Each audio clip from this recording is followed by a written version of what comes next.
Joseph Parker beat tall spoiler Hughie Fury easily, and Brit needs to drop father as trainer. Joseph Parker beat tall spoiler Hughie Fury easily, and Brit needs to drop father as trainer. Hughie Fury's tactics under the tutelage of his father and trainer have been slammed by an American boxing critic. Boxer Hughie Fury has been urged to drop his father and find a new trainer if he is ever to be a world heavyweight title force. That was the brutal but honest assessment from specialist boxing site Boxing News 24 on Thursday, as Parker's majority points win over Fury in Manchester last weekend continues to be debated. Writer Scott Gilfoyle said the fight was an easy one to pick a winner, and, like two of the judges who scored it 118-110, he felt Parker won 10 of the 12 rounds and was the only one trying to fight. Hughie Fury ties up Joseph Parker during their WBO World Heavyweight title fight won by the New Zealander. He suggested Fury wouldn't beat any of the talented contenders and faces a long road back to get another chance. He listed Carlos Takam, Dillian White, Dominic Breazeale, Luis Ortiz, David Haye and Yoel Miller as fighters all capable of easily beating Fury unless he changed his one-dimensional tactics of being elusive and then clinching.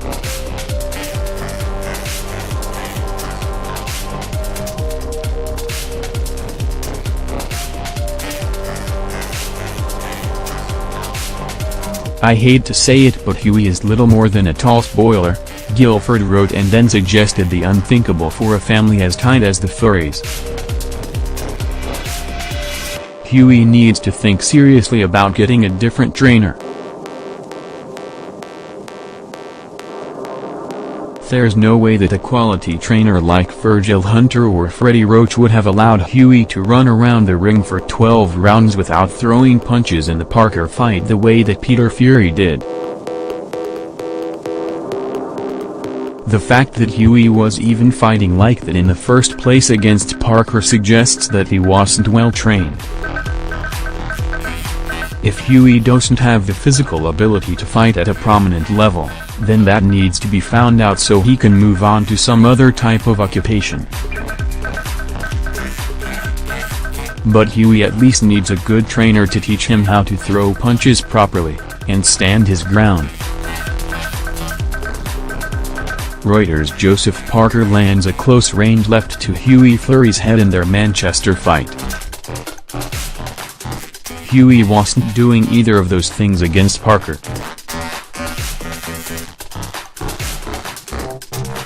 That was just awful to look at.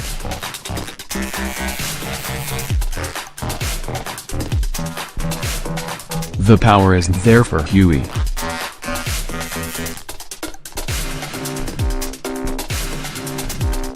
But worse than that, he doesn't have the ambition to even try and throw power shots.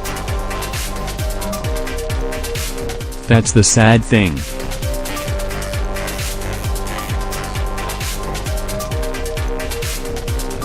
You'd expect a lot more for a guy related to Tyson Fury. Hughie should have absorbed knowledge in how to fight by this point in his life. He didn't look like he had clue one in how to fight against Parker. Boxing News 24 said the interesting thing now would be how hard the WBO hit Fury in terms of his ranking after he was surprisingly given the mandatory despite not having fought for almost 18 months. "I see the guy as basically getting a title shot against Parker based off his last name and being connected to Tyson Fury and being his nephew. If not for that, Hughie would be little more than a bottom feeder in the heavyweight rankings. I think he'll still be rated, but more towards rock bottom of the WBO's ratings at no 15. with the third judge calling the fight a draw at 114-114. The Fury camp has been outraged by the loss, from the moment Parker's hand was raised in victory. They have called for an investigation, suggested corruption, and screamed for a rematch, none of which are likely to happen. Peter Fury told Boxing Scene that if a rematch wasn't ordered, a likely path forward for his son was a clash with rugged Australian Lucas Browne, who is managed by UK great Ricky Hatton. Browne had been quick to call out both Parker and Fury in the aftermath to their fight. "I know that Lucas Browne thinks he can knock out the two of them on the same night, so that's a fight we'd like to make next for Hughie in April," Peter Fury told Boxing Scene. "I hope that Big Daddy reads this because we'll offer him good money and would take that fight next, we'd be happy with that." Browne is not anywhere near Parker's level, so it is a good fight to ease Hughie back with. "Lucas is a nice guy, he says what he thinks and we respect that. So if Browne's promoter, Ricky Hatton, gets in touch, we'd like to see if we can get that one on if we don't get the rematch." Meanwhile, former World Cruiserweight champion Glenn McCrory felt the right man won, though believed the card should have been closer. "Myself and the majority of the press had Parker winning against Fury, but not as widely as two of the judges had it at 118-110. But nevertheless the right man won," McCrory from Britain wrote in his regular boxing column in the Sunday.